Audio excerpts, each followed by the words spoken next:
ఇప్పుడు ఒక కుటుంబానికి బిఎల్ఓ ఈ కుటుంబానికి సంబంధించి ఈ పరిధికి సంబంధించి నా బిఎల్ఓ ఇతను అని ఎలా తెలుసుకోవాలి?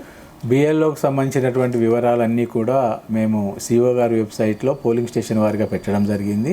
అలాగే నేను ఇంతకుముందు మీకు చెప్పినట్టుగా ఈసీఐ-నెట్ మొబైల్ యాప్లో మీరు ఎంటర్ అయిన తర్వాత మీ యొక్క ఎపిక్ కార్డ్ నెంబర్ కనుక ఎంటర్ చేసినట్లయితే మీకు వెంటనే మీ పోలింగ్ స్టేషన్ ఏది, ఆ పోలింగ్ స్టేషన్ సంబంధించినటువంటి బిఎల్ఓ పేరు, ఫోన్ నెంబరు, మీ ఎలక్టోరల్ రిజిస్ట్రేషన్ ఆఫీసర్ యొక్క పేరు, ఫోన్ నెంబరు, డిఓ మీ జిల్లా ఎన్నికల అధికారి గారి యొక్క పేరు, ఫోన్ నెంబరు, సిఓ గారి పేరు, ఫోన్ నెంబర్ అన్నీ కూడా అందుబాటులో వస్తాయి.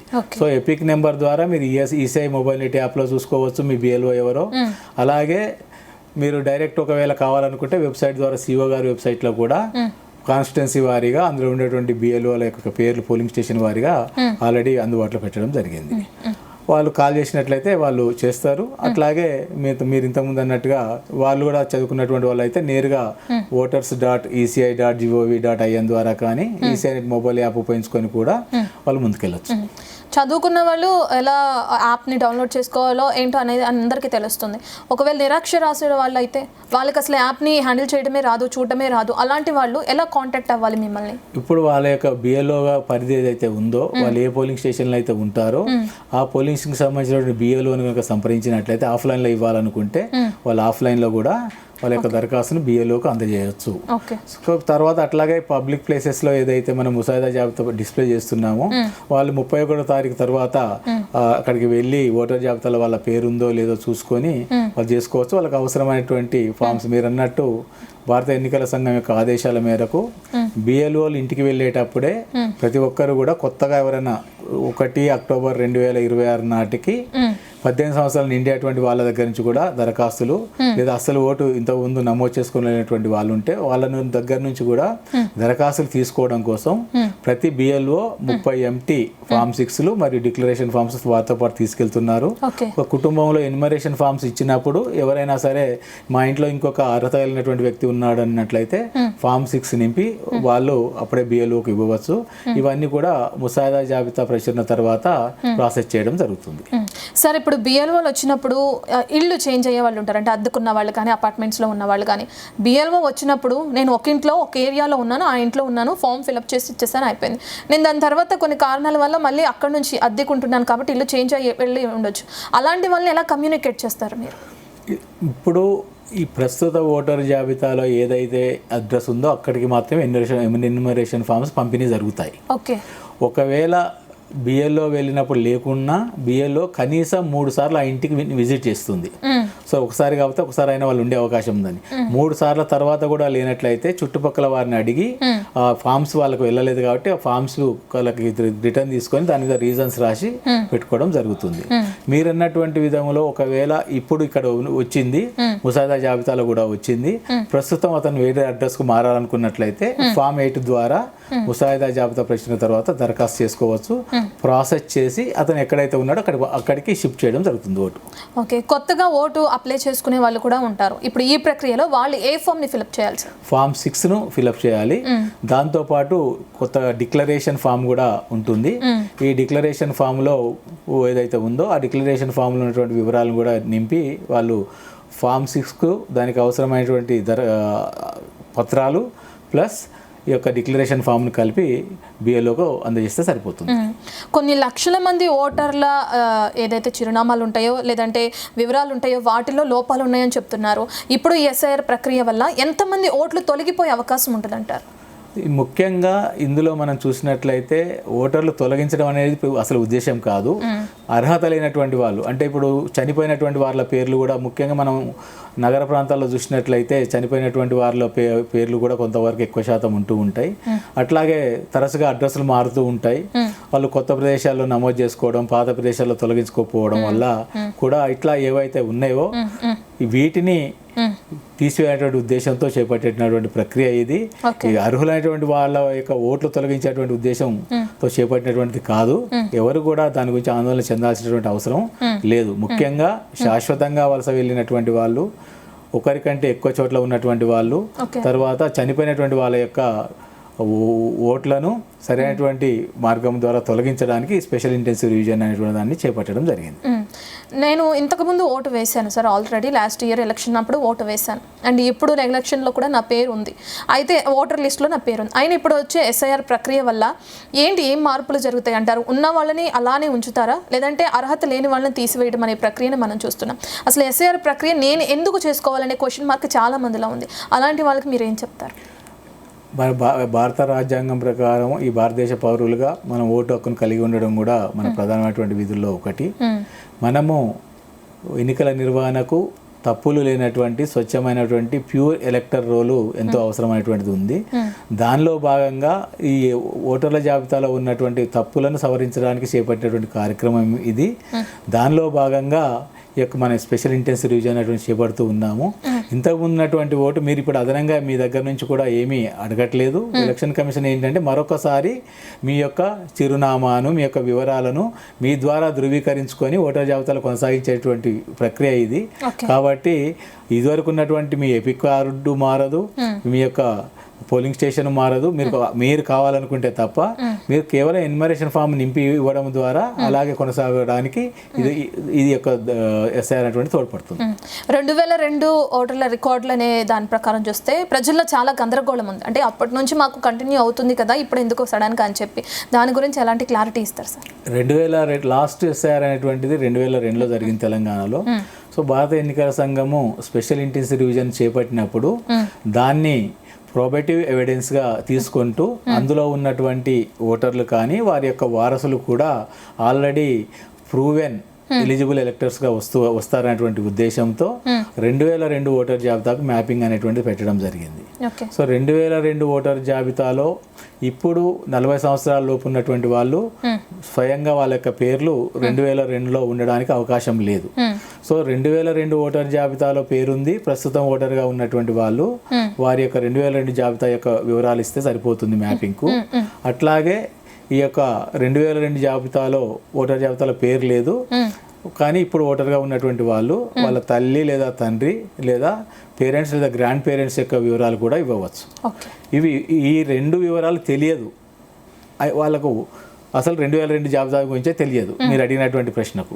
సో అసలు మ్యాపింగ్ వివరాలు ఇవ్వకున్నా కానీ వాళ్ళ పేరు ముసాయిదా ఓటర్ జాబితాలో ఉంటుంది.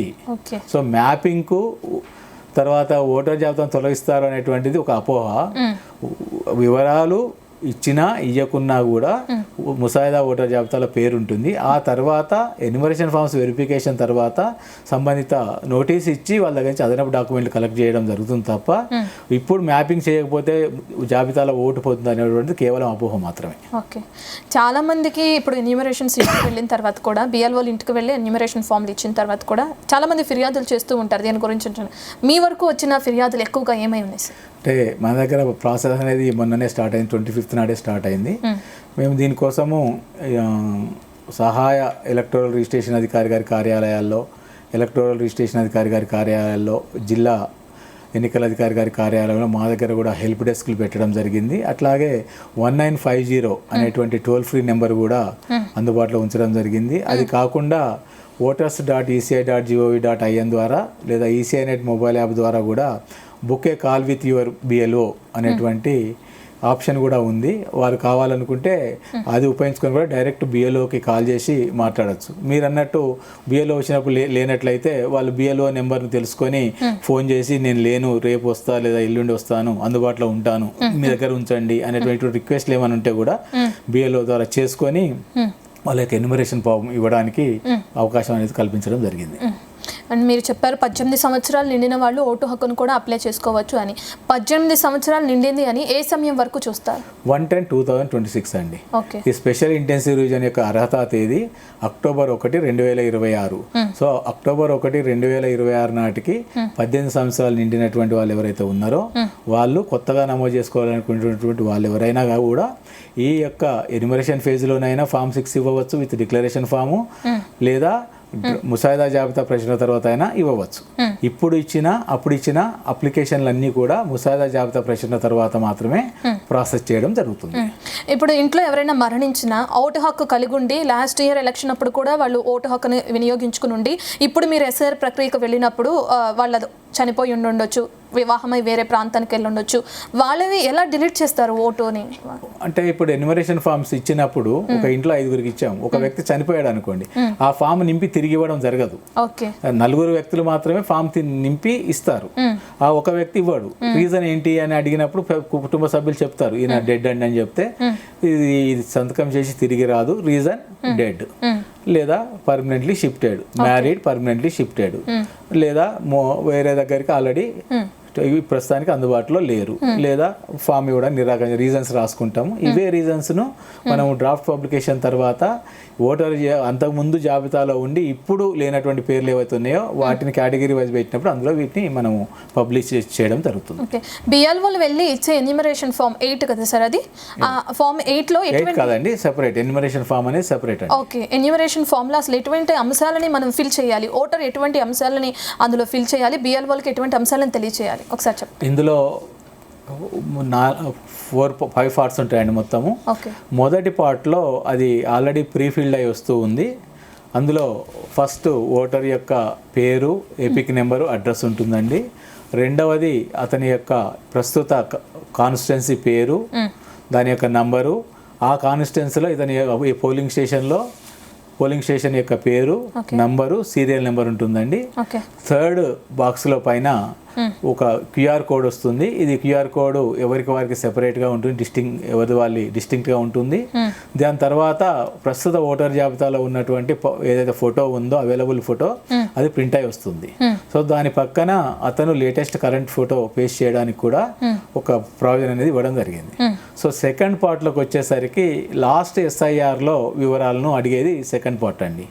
సో ఇందులో 2 బాక్సెస్ ఉంటాయి. ఫస్ట్ బాక్స్లో ఇప్పుడు ఓటర్గా ఉన్నాడు, 2002 జాబితాలో కూడా అతని యొక్క వివరాలు ఉన్నట్లయితే 2002 ఓటర్ జాబితాలో ఉన్నటువంటి వివరాలను మొదటి బాక్స్లో నింపాలి. వాళ్ళు రెండో బాక్స్ నింపాల్సినటువంటి అవసరం లేదు. ఇప్పుడు 2000 ప్రస్తుత ఓటర్ జాబితాలో వారు ఓటర్గా నమోదై ఉన్నారు. 2002 ఓటర్ జాబితాలో వారి యొక్క పేరు లేదు, వారి యొక్క పేరెంట్స్ కానీ గ్రాండ్ పేరెంట్స్ కానీ వివరాలు ఉన్నట్లయితే వాళ్ళ పేరెంట్స్, గ్రాండ్ పేరెంట్స్ యొక్క వివరాలు 2002 జాబితాలో ఏ విధంగా ఉంటే అదే విధంగా రెండవ బాక్స్లో నింపుతారండి. ఇది అయిన తర్వాత మూడవ పార్ట్లో ప్రస్తుతము ఈ ఎన్యుమరేషన్ ఫామ్ ఎవరికైతే ఇచ్చామో ఆ ఎలక్టర్ యొక్క వివరాలు ఉంటాయి. అతని యొక్క మొబైల్ నెంబరు, ఆధార్ నెంబర్ అనేది ఆప్షను, తండ్రి పేరు, తర్వాత తండ్రి యొక్క ఎపిక్ నెంబరు, తల్లి పేరు, తండ్రి యొక్క ఎపిక్ నెంబరు అందుబాటులో ఉంటే, వివాహం అయితే భాగస్వామి పేరు, భాగస్వామి యొక్క ఎపిక్ నెంబరు, ఈ వివరాలు ఉంటాయండి థర్డ్ పార్ట్లో. ఫోర్త్ పార్ట్ వచ్చేసరికి డిక్లరేషన్ పార్ట్. నేను కానీ నా కుటుంబంలోని ఎవరు కూడా వేరే ఏ కాన్స్టిట్యున్సీలో కూడా మేము ఎన్యుమరేషన్ ఫామ్ ఇవ్వలేదు, లేదా ఇదే కాన్స్టిట్యున్సీలో 2 చోట్ల కూడా ఇవ్వలేదు. అలా ఇవ్వడం అనేది నేరం అనేది మాకు తెలుసు. మేము తెలిసి చేసినా తెలియక చేసినా సెక్షన్ 31 ప్రజాప్రాతినిధ్య చట్టము 1950 ప్రకారము 1 సంవత్సరం జైలు శిక్ష లేదా జరిమానా లేదా 2 కూడా విధించబడతాయనే విషయం మాకు తెలుసు అని డిక్లరేషన్ ఉంటుంది. దాని కింద ఓటరు అందుబాటులో ఉంటే ఓటరు స్వయంగా సంతకం చేసి ఇవ్వచ్చు. ఒకవేళ ఓటర్ అందుబాటులో లేకపోతే ఆ కుటుంబం యొక్క పెద్ద adult member of the family కూడా అతని తరపున సంతకం చేసి ఇవ్వచ్చు. కానీ adult member of the family సంతకం చేసి ఇచ్చినప్పుడు అతనికి ఓటర్కు ఉన్నటువంటి బంధుత్వాన్ని మెన్షన్ చేయవలసి ఉంటుంది బ్రాకెట్లో. ఆ తర్వాత బిఎల్ఓ కూడా గత ఎస్ఐఆర్ వివరాలు ఏవైతే ఉన్నాయో వాటిని వెరిఫై చేసుకొని నేను వెరిఫై చేశాను కరెక్టే ఉన్నాయని చెప్పి సంతకం చేస్తుంది. రెండింటి మీద సంతకం చేసిన తర్వాత ఒకటి వారికి ఇస్తారు, అక్నాలజ్మెంట్ ఇస్తుంది, received enumeration form from so and so person అని చెప్పేసి, తర్వాత దాని మీద వాళ్ళకి అక్నాలజ్మెంట్ ఇచ్చి సెకండ్ ఫామ్ ఇది తీసుకోవడం జరుగుతుంది.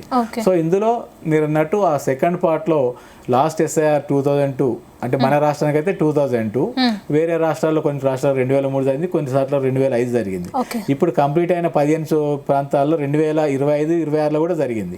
సో ఈ వివరాలు కానీ ఆ వివరాలు కానీ వేరే రాష్ట్రాలకు చెందినటువంటి వాళ్ళు వారి రాష్ట్రానికి సంబంధించిన వివరాలు అందులో నింపొచ్చు. సో ఇది ఈ 2 బాక్సులు అసలు నింపకున్నా విచారించాల్సిన అవసరం లేదు, ఆందోళన చెందాల్సినటువంటి అవసరం లేదు. ఫాము ఎన్యుమరేషన్ ఫామ్లో నింపి ఇచ్చారు అంటే, సంతకం చేసి ఇచ్చారంటే వాళ్ళ పేరు డ్రాఫ్ట్లో తప్పనిసరిగా ఉంటుంది. వాళ్ళందరి పేర్లు ఉంటాయి. వాళ్ళు ఆ ఫామ్స్ ఫిలప్ చేసిన తర్వాత బిఎల్ఓకి ఇచ్చిన తర్వాత మీరు అన్నారు ముసాయిదా జాబితా అని చెప్పి, ఆ జాబితాలో అంతా క్లియర్గా ఉందా లేదా అనేది ఎంక్వైరీ చేస్తారు, ఫీడ్బ్యాక్ అన్నీ తీసుకున్న తర్వాత మీరు ఎప్పుడు ఓటర్కి ఈ విషయాన్ని తెలియజేస్తారు సార్? ఓటర్కి అనేటువంటిది ఇప్పుడు ముసాయిదా జాబితా ప్రచురణ జరుగుతుంది. ఓకే.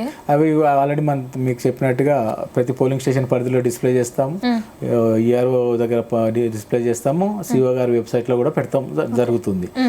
ఆ డ్రాఫ్ట్ పబ్లికేషన్ తర్వాత ఎన్యుమరేషన్ ఫామ్స్లో ఏదైతే అసలు లింకింగ్ కానటువంటి వాళ్ళు ఇచ్చినటువంటి వివరాలు ఏమైనా తప్పులు ఉన్నట్లయితే వాళ్ళకు నోటీస్ ఇచ్చి వారి యొక్క వివరణ తీసుకుంటూ వాళ్ళు ఇచ్చేటువంటి అదన పత్రాలు తీసుకున్న తర్వాత వాళ్ళకు అవకాశం ఇచ్చిన తర్వాతనే ఒకవేళ తొలగిస్తున్నట్లయితే తొలగిస్తున్నట్టుగా వాళ్ళకి ఆర్డర్ ఇవ్వడం అనేది జరుగుతుంది. దాని ప్రకారము తొలగించి అలాగే ఆ పీరియడ్లో వచ్చినటువంటి ఫామ్ 6లు ఫామ్ 8లు కూడా డిస్పోజ్ చేసి ఫైనల్ ఎలక్టర్ రోల్ని 1 అక్టోబర్ 2026 నాడు పబ్లిష్ చేయడం జరుగుతుంది. సో ఇందులో ఎవరైనా సరే ఒకసారి డ్రాఫ్ట్ రోల్లో పేరు వచ్చింది, ఫైనల్ రోల్లో రాలేదు, ఒకవేళ వాళ్ళకు కనుక అన్యాయం జరిగిందని లేదా తీసేసారని భావించినట్లయితే వాళ్ళు ఆ ఆర్డర్ ఇచ్చినటువంటి తేదీ నుండి ఏ తేదీ నాడైతే ఆదేశాలు జారీ చేయబడ్డాయో ఆ తేదీ నుండి 15 రోజుల్లోగా జిల్లా ఎన్నికల అధికారి గారికి అప్పీల్ చేసుకోవచ్చు. సార్ నా యొక్క పేరు అన్యాయంగా తీసేశారు, నాకు తెలియకుండా తీసేశారు, ఏముంటే అది అప్పీల్ చేసుకోవచ్చు. జిల్లా ఎన్నికల అధికారి గారు దాన్ని పరిశీలించి వారి యొక్క ఆదేశాలు జారీ చేయడం జరుగుతుంది. వారిచ్చినటువంటి ఆదేశాలు కూడా అతని కనుక నచ్చకపోయినట్లయితే అతను తిరిగి 30 రోజుల్లోపు ప్రధాన ఎన్నికల అధికారి గారికి కూడా మళ్ళీ సెకండ్ అప్పీల్ కూడా చేసుకోవచ్చు. ఒకవేళ అప్పీల్లో తొలగించినటువంటి వారిని మళ్ళీ ఇంక్లూడ్ చేయమని కనుక అప్పీల్లో వచ్చినట్లయితే వాళ్ళను కూడా తుది జాబితాలో వాళ్ళను ఇంక్లూడ్ చేయడం అనేది జరుగుతుంది. ఎలా అప్రోచ్ అవ్వాలి సార్? జిల్లా ఎన్నికల అధికారికి ఫిర్యాదు చేయాలంటే ఎలా అప్రోచ్ అవ్వాలి? దానికి ఏమైనా టోల్ ఫ్రీ నెంబర్స్ ఉంటాయి? జిల్లా ఎన్నికల అధికారి గారికి అప్లై చేయండి, డైరెక్ట్ నేరుగా చేయొచ్చండి. మాన్యువల్గా కూడా ఇచ్చినటువంటి ఆర్డర్ తీసుకొని తన యొక్క ఏదైతే వివరణ ఉందో తను ఒక దరఖాస్తు రూపంలో ఇచ్చేసి జిల్లా ఎన్నికల అధికారి కార్యాలయంలో ఇవ్వవచ్చు, రసీదు తీసుకోవచ్చు. దాన్ని తీసుకున్న తర్వాత వాళ్ళు ఎంక్వైరీ కండక్ట్ చేస్తారు. ఒకవేళ ఆన్లైన్లో కూడా ఈ యొక్క ఇప్పుడు ఫెసిలిటీ ఇవ్వడం జరిగింది, అప్పీల్ చేసుకునేది తగు పత్రాలతో ఆన్లైన్లో కూడా వాళ్ళు అప్పీల్ చేసుకోవచ్చు. అట్లాగే జిల్లా ఎన్నికల అధికారి గారు ఇచ్చినటువంటి ఆదేశాల మీద కూడా సిఓ గారికి కూడా ఆన్లైన్లో చేసుకోవచ్చు, లేదా ఆఫ్లైన్లో కూడా మాకు రిజిస్టర్ పోస్ట్ ద్వారానైనా పంపవచ్చు. వాటిని మళ్ళీ విచారించి నిర్ణయించుకోవడం జరుగుతుంది.